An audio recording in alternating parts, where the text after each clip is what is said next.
फिलोरा में स्वाद है, क्वालिटी है। सबसे बेस्ट क्वालिटी इतने दिन से मेंटेन किए हुए, जबरदस्त। फिलोरा चाय एक नंबर लगती है, कड़क है चाय, बहुत अच्छा फ्लेवर है, यानी पीने में बहुत स्वाद आता है।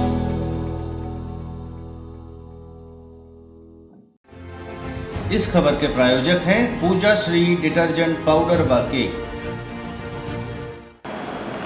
नमस्कार, मैं हूं सुनील तिवारी और आप देख रहे हैं विशाल खबर।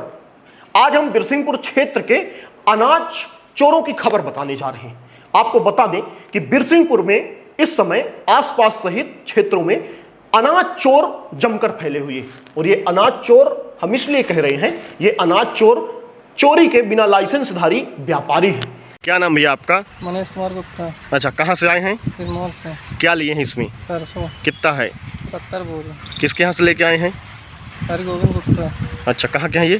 सिरमौर का। तो व्यापारी हैं ये? लेके कहाँ जा रहे थे इसको? मजगमा। किसके यहाँ? मजगमा ये नहीं मालूम कहाँ करेगा, टोल प्लाजा में मिलेंगे जिनका माल है। अच्छा, ठीक। ये व्यापारी क्षेत्र से किसानों से अनाज की खरीदी करते हैं और उन्हें मोटे रकम पर मार्केट में बेचते हैं, मंडी ले जाते हैं। कई बार ये मंडी टैक्स भी नहीं जमा करते। इसी तरह आसपास के क्षेत्र से भी कई बार ऐसे व्यापारी पकड़े जाते हैं जो टैक्स की चोरी करने के चक्कर में आते हैं, वहां टैक्स जमा नहीं करते मंडी में, और बाद में जब वो पकड़े जाते हैं तो उन्हें 5 गुना टैक्स के साथ अन्य कार्रवाइयों से गुजरना पड़ता है। बिरसिंहपुर में भी कई ऐसे व्यापारी हैं जिनका लाइसेंस नहीं है, वो मनमानी तरीके से खरीदी कर रहे हैं। कई बार इनमें मंडी के अधिकारियों और पदाधिकारियों के भी ऐसा लगता है कि जैसे मिली भगत हो। हालांकि बिरसिंहपुर में वर्तमान में मंडी का दायित्व वहां के मंडी इंस्पेक्टर बालन शेखर अग्निहोत्री संभाल रहे हैं।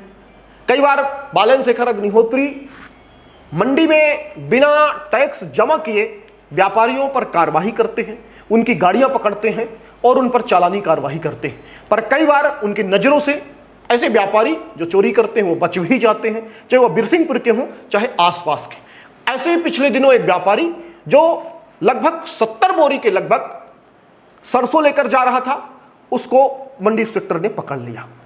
पता चला कि यह सिरमौर से सरसों लाद कर जा रहा था, जो मझगमा में किसी व्यापारी को बेचने जा रहा था। जब हमने उसके ड्राइवर से बातचीत की तो ड्राइवर फर्म का नाम तो बताया, पर किसके यहां जा रहा है सरसों ये नहीं बता पाया।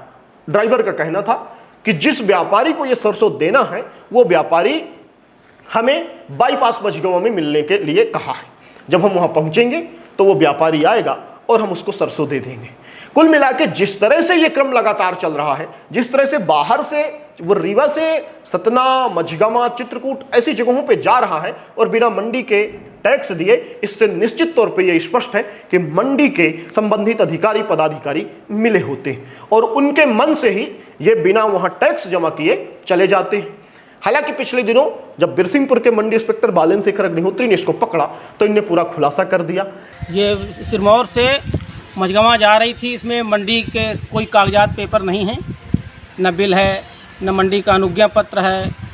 तो धारा 23 के अंतर्गत इसको कर मंडी शुल्क के कर अपवंचन के लिए इसका 5 गुना टैक्स और निराशी शुल्क मंडी शुल्क लगभग 14,000 रुपये और निराशी शुल्क लगभग 1925 रुपये, समझौता शुल्क मिला करके लगभग 20,000 रुपये इससे वसूली की कार्रवाई की जा रही है। वैसे रियल में इस कितना शुल्क होता है अगर ये सही? रियल में यदि ये वहाँ से मंडी शुल्क और निराशी शुल्क पटा के जाते तो लगभग मुश्किल से 5,000 रुपये इनको वहन करना पड़ता। चूँकि इन्होंने मंडी शुल्क और निराशी शुल्क पेड नहीं किया, बिना मंडी अनुज्ञा पत्र के ये परिवहन कर रहे थे, इसलिए इनको इतना दंड झेलना पड़ेगा। कितने कुंटल सरसों होगा इसमें? सरसों इसमें 70 बोरी लगभग 35 कुंटल। कहाँ और किसके यहाँ जा रहा था? ये सिरमौर से जय मां शारदा ट्रेडिंग कंपनी सिरमौर।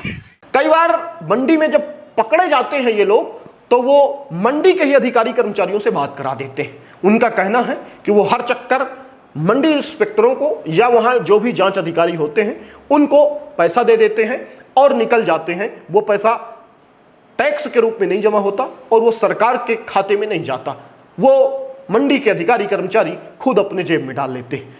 ऐसी कार्रवाइयाँ बंद होनी चाहिए।